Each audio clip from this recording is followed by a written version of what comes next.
اللہ تبارک و تعالیٰ کے بابرکت نام سے ابتدا ہے جو دلوں کے رازوں سے خوب واقف ہے۔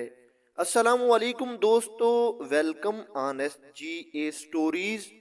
دوستو، آپ نے حضور غوث پاک شیخ عبد القادر جیلانی رحمۃ اللہ علیہ کے بہت سے واقعات سنے ہوں گے، لیکن آج جو واقعہ ہم آپ لوگوں کو سنانے جا رہے ہیں، شاید یہ واقعہ آپ نے پہلے نہ سنا ہو۔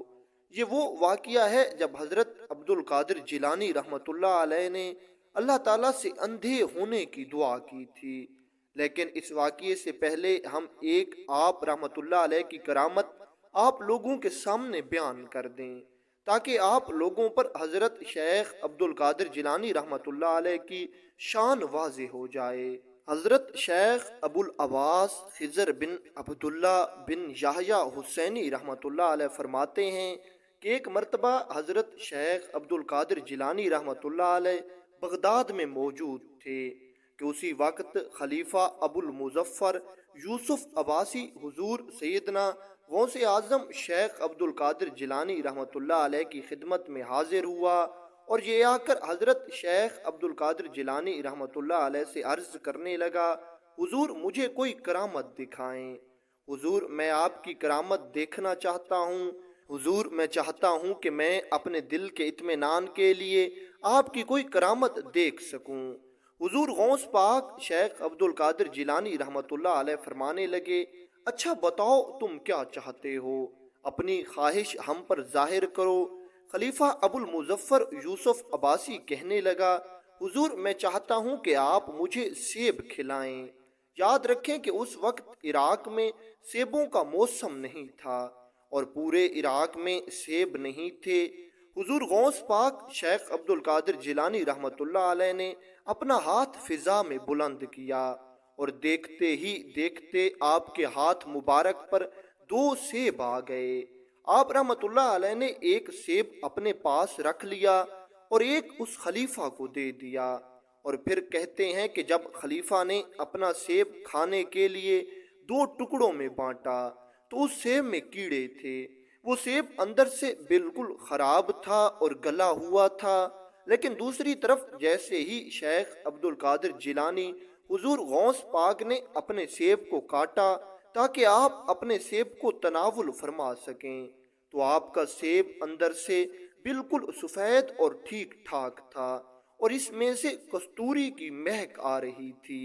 خلیفہ ابو المظفر پوچھنے لگا، حضور یہ منظر کیا ہے؟ میں تو یہ دیکھ کر حیران رہ گیا ہوں۔ حضرت شیخ عبد القادر جیلانی مجھے یہ بتائیں کہ یہ کیا ماجرا ہے؟ دونوں سیب آپ ہی نے دیے ہیں، ان میں سے ایک آپ نے خود رکھ لیا ہے، ایک مجھے دیا ہے، لیکن جو آپ نے مجھے سیب دیا ہے اس میں اندر سے کیڑے ہیں، وہ اندر سے خراب ہے، اور آپ کا سیب اندر سے اتنا سفید اور اتنا صحیح سلامت ہے اور اس میں سے کستوری کی خوشبو بھی آ رہی ہے، حضور یہ سب کیا ہے؟ حضرت شیخ عبد القادر جیلانی رحمۃ اللہ علیہ خلیفہ سے کہنے لگے، اے خلیفہ سن لو کہ تمہارے سیب میں کیڑے اس وجہ سے پڑ گئے ہیں کیونکہ تمہارے سیب کو ایک ظالم خلیفہ کے ہاتھ لگے ہیں، وہ خلیفہ جو لوگوں کا مال و دولت لوگوں سے چھین کر اپنے خزانوں میں جمع کرتا ہے۔ جب دنیا دار کے ہاتھ اس سیب کو لگے تو سیب اندر سے خراب ہو گیا، اور میرے سیب کو ایک فقیر کے ہاتھ لگے ہیں، اس فقیر کے ہاتھ جس کو دنیا کے مال و دولت سے کوئی خاص دلچسپی نہیں، تو میرا سیب اندر سے بالکل ٹھیک ٹھاک اور صحیح سلامت رہا۔ دوستو، یہاں پر ایک چھوٹا سا اور واقعہ بھی ہم آپ لوگوں کی خوبصورت سماعتوں کی نظر کر رہے ہیں۔ دوستو، مولانا عبد الرحمن جامی رحمۃ اللہ علیہ لکھتے ہیں کہ جب حضور غوث پاک شیخ عبد القادر جیلانی محبوب سبحانی رحمۃ اللہ علیہ مسجد میں نماز کے لیے جاتے تو لوگوں کا ایک ہجوم ہوتا، جو آپ کو ملتا آپ کی دست بوسی کرتا اور آپ سے فیوض اور برکتیں حاصل کرتا۔ آپ رحمۃ اللہ علیہ بڑی مشکل سے لوگوں کے ہجوم سے نکل کر مسجد تک جاتے، اور جمعہ والے دن یہ ہجوم اور زیادہ بڑھ جاتا۔ دوستو آج بھی اگر کوئی پیر یا کوئی اللہ کا نیک بندہ کسی مسجد میں آ جائے جمعہ پڑھنے کے لیے تو وہاں کے سارے لوگ اس اللہ کے نیک بندے کو ملنے کے لیے اکٹھے ہو جاتے ہیں۔ اور جب پیران پیر حضرت غوث پاک شیخ عبد القادر جیلانی رحمۃ اللہ علیہ مسجد میں جاتے تو اسی طرح لوگوں کا ایک رش ہو جاتا جو آپ کے دیدار کے لیے، آپ سے ملنے کے لیے اور آپ کے ہاتھ مبارک چومنے کے لیے کھڑا ہوتا۔ مولانا عبد الرحمن جامی رحمۃ اللہ علیہ لکھتے ہیں کہ ایک مرتبہ حضور غوث پاک شیخ عبد القادر جیلانی محبوب سبحانی رحمۃ اللہ علیہ اپنے ایک مرید کے ساتھ جمعہ کی نماز کے لیے مسجد کی طرف جا رہے تھے۔ آج کچھ عجیب بات یہ تھی کہ آپ سے ملنے کے لیے کوئی بھی نہیں آیا۔ مطلب راستے پر پہلے تو لوگ آپ کو ملنے کے لیے آ جاتے تھے، لیکن آج حضور غوث پاک اور یہ مرید دونوں تنہا تھے۔ ان کے ساتھ تیسرا کوئی فرد نہیں تھا جو آپ سے ملنے کے لیے آیا ہو۔ یہ مرید دل ہی دل میں سوچنے لگا کہ پہلے تو جب بھی حضور غوث پاک مسجد کی طرف آتے ہیں تو لوگوں کا ایک ہجوم ہوتا ہے جو آپ سے ملنے کے لیے بےتاب رہتا ہے، آپ کے ہاتھ مبارک چومتا ہے اور آپ کے دیدار سے سعادت مندی حاصل کرتا ہے۔ آج خدا جانے کیا بات ہو گئی ہے کہ کوئی شخص بھی آپ سے ملنے کے لیے نہیں آ رہا، اور آج ہے بھی جمعہ کا دن۔ آج تو ویسے بھی لوگوں کا ہجوم ہونا تھا۔ مولانا عبد الرحمن جامی رحمۃ اللہ علیہ لکھتے ہیں کہ اس مرید کے دل میں یہی خیال آیا اور حضور غوث پاک رحمۃ اللہ علیہ نے اس مرید کی طرف مسکرا کر دیکھا۔ بس تھوڑی دیر گزری تھی کہ لوگوں کا ایک ہجوم آ گیا جو حضور غوث پاک رحمۃ اللہ علیہ سے ملنے کے لیے بالکل بےتاب تھا۔ آپ رحمۃ اللہ علیہ کے ہاتھ چوم رہا تھا۔ لوگوں کا ہجوم اتنا زیادہ بڑھ گیا کہ تھوڑی ہی دیر میں اس مرید اور حضور غوث پاک شیخ عبد القادر جیلانی رحمۃ اللہ علیہ کے درمیان بہت زیادہ فاصلہ ہو گیا۔ یہ مرید ایک بار پھر دل میں سوچنے لگا، اس سے تو بہتر تھا کہ ہم دونوں تنہا ہی جمعہ کی نماز کے لیے جاتے، لوگوں کے اس ہجوم سے تو بچ جاتے۔ اس حال سے تو پہلا حال بہت بہتر تھا۔ میں آپ کے بالکل ساتھ تھا، اب تو آپ سے بہت دور ہو گیا ہوں۔ اب میری اور آپ کے درمیان لوگوں کا ایک ہجوم موجود ہے۔ مولانا عبد الرحمن جامی رحمۃ اللہ علیہ لکھتے ہیں کہ ابھی تھوڑی دیر ہی گزری تھی کہ پھر لوگ کم ہوتے گئے اور آخر کار بالکل ختم ہو گئے۔ جب یہ مرید دوبارہ سے آپ کے پاس پہنچا تو آپ فرمانے لگے، جان لو کہ لوگوں کے دل میری مٹھی میں ہیں، میں جب چاہوں انہیں دوسری طرف پھیر دوں اور جب چاہوں انہیں اپنی طرف متوجہ کر لوں۔ لوگوں کے ملنے سے کوئی بہت بڑا وقت کا ولی نہیں بن جاتا، بلکہ وقت کا ولی بننے کے لیے تقوی ضروری ہے، اللہ تعالیٰ کی ذات سے ڈرنا ضروری ہے اور اللہ تعالیٰ کی رضا ضروری ہے۔ جب اس مرید نے حضور غوث پاک شیخ عبد القادر جیلانی رحمۃ اللہ علیہ کی یہ ساری باتیں سنی تو اس کو سمجھ میں آ گیا کہ آپ نے میرے دل کا خیال جان لیا ہے، اس لیے اس مرید نے آپ سے معافی مانگی اور آپ رحمۃ اللہ علیہ نے اور اس مرید نے پھر جمعہ کی نماز بھی ادا کی اور واپس اپنی درگاہ میں آ گئے۔ دوستو یہ تھی حضور غوث پاک شیخ عبد القادر جیلانی رحمۃ اللہ علیہ کی کچھ کرامتیں۔ اب آج کے اپنے اصل واقعے کی طرف بڑھتے ہیں۔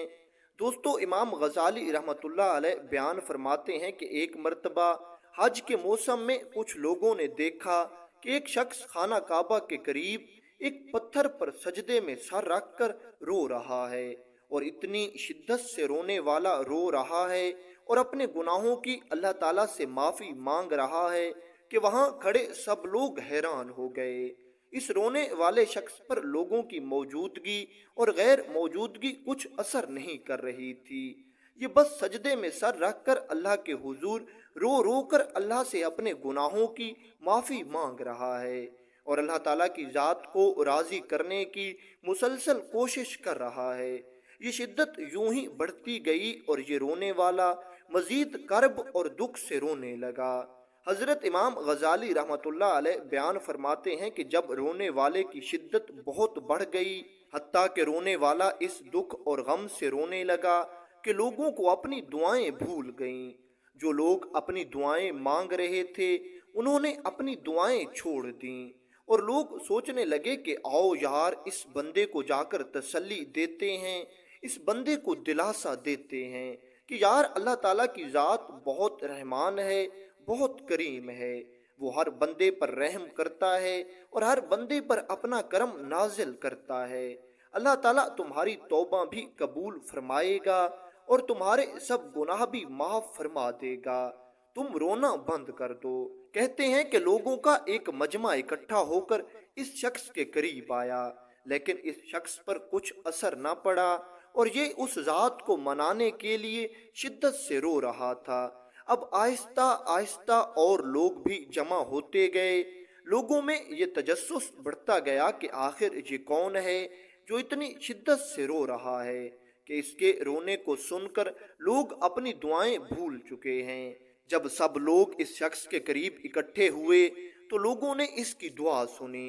یہ دعا کر رہا تھا، یا اللہ میرے گناہ بخش دے، میری خطائیں معاف فرما دے، یا اللہ تو مجھ سے راضی ہو جا، یا اللہ اس بھری دنیا میں میرا تیرے سوا کوئی بھی نہیں ہے، بس تو راضی ہو گیا تو ساری دنیا راضی ہو جائے گی، یا اللہ میرے سب گناہ بخش دے اور مجھے قیامت کے دن اندھا اٹھانا۔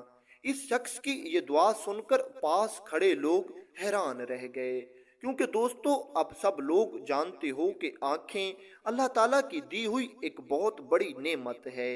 ذرا اس نعمت کا سوال ان لوگوں سے کر کے دیکھو جن کو اللہ تعالیٰ نے اس نعمت سے محروم رکھا ہوا ہے۔ ہمیں تو یہ نعمت مفت میں مل گئی ہے، اس لیے ہم اس کی قدر نہیں کرتے۔ خیر، یہ شخص دعا کر رہا ہے کہ یا اللہ قیامت کے دن مجھے اندھا اٹھانا، کیونکہ میرے اندر اتنی طاقت نہیں، میرے اندر اتنی ہمت نہیں کہ میں تیرے محبوب کا سامنا کر سکوں گا۔ مجھے اپنے گناہوں کے سبب، اپنی خطاؤں کے سبب، اپنی غلطیوں کے سبب تیرے محبوب سے حیا آتی ہے۔ بس یا اللہ تو قیامت کے دن مجھے اندھا اٹھانا اور میری سب خطائیں معاف فرما، میرے گناہ بخش دے۔ کہتے ہیں کہ لوگوں سے رہا نہ گیا، اس شخص کی شدت سے فریاد سن کر لوگ اس شخص کی طرف بڑھے اور اس کو دلاسا دینے لگے کہ یار اٹھ جاؤ، اللہ تعالیٰ بہت مہربان ہے، وہ تم پر ضرور رحم فرمائے گا، وہ کسی کو بھی اپنے در سے خالی نہیں بھیجتا۔ جب اس روتے ہوئے شخص کو لوگوں کی موجودگی کا احساس ہوا، اس نے سر اٹھا کر لوگوں کی طرف دیکھا تو بیان کیا جاتا ہے کہ دیکھنے والوں کی چیخیں نکل گئیں۔ یہ شخص جو اتنی دیر سے سجدے میں سر رکھ کر اتنی شدت سے رو رہا تھا، اپنے گناہوں کی اللہ تعالیٰ سے معافی مانگ رہا تھا، یہ شخص کوئی عام شخص نہیں تھا بلکہ وقت کا امام اور وقت کا غوث تھا، اور اس کا نام شیخ عبد القادر جیلانی رحمۃ اللہ علیہ تھا، جو اپنے گناہوں پر اس طرح رو رہا تھا جس طرح بچہ پلک پلک کر روتا ہے۔ بے شک دوستو، اللہ تعالیٰ کی ذات بہت مہربان ہے، بہت رحم کرنے والی ہے، اور وہ انسان کی خطائیں بخش بھی دیتی ہے، لیکن انسان کو چاہیے کہ ہر وقت اللہ تعالیٰ کے حضور اپنے سب گناہوں سے توبہ کرتا رہے، اپنے ان گناہوں سے توبہ کرتا رہے جو اس نے جان بوجھ کر کیے یا غلطی سے اس سے ہو گئے۔ یاد رکھو کہ یہ وہ بارگاہ ہے کہ اگر ایک قطرہ بھی آنکھوں سے نکل پڑا تو توبہ فوراً قبول ہو جاتی ہے اور اللہ تعالیٰ سارے گناہ بھی بخش دیتا ہے۔ دوستو، اب تو مہینہ بھی ایسا چل رہا ہے جو بخشش کا مہینہ ہے۔ اس مہینے میں بڑے بڑے گنہگاروں کی توبہ قبول ہو جاتی ہے۔ اللہ تعالیٰ سے دعا ہے کہ اللہ تعالیٰ ہم سب کو اپنے حضور توبہ کرنے کی توفیق عطا فرمائے اور ہماری توبہ قبول فرمائے۔